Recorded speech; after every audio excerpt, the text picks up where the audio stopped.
Hey there, just a reminder, if you purchased a home last year before the end of 2024, December 31st, 2024, then you should file your homestead exemption.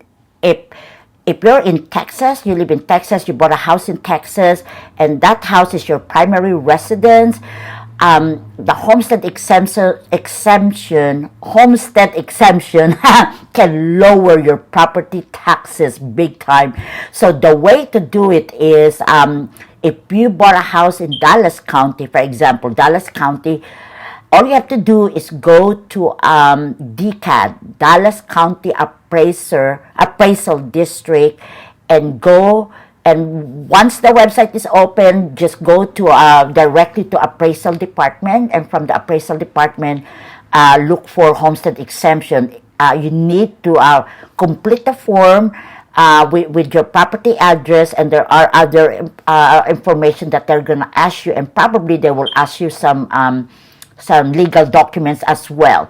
But anyway, this is also applied to Tarrant County, Collin County, Denton County, any county. As long as you live in Texas, that is your benefit.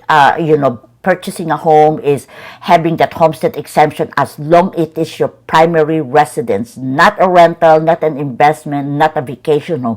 Only primary residence, meaning to say you live there. This will lower your property taxes. So, if you have any questions, please feel free to DM me at 214-695-1645.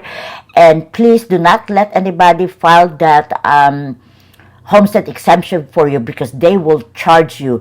Even you go to the website, there are a lot of company there that trick you to complete the form, but at the end, when you complete the form, they will charge you. You don't need to be charged with filing a homestead exemption.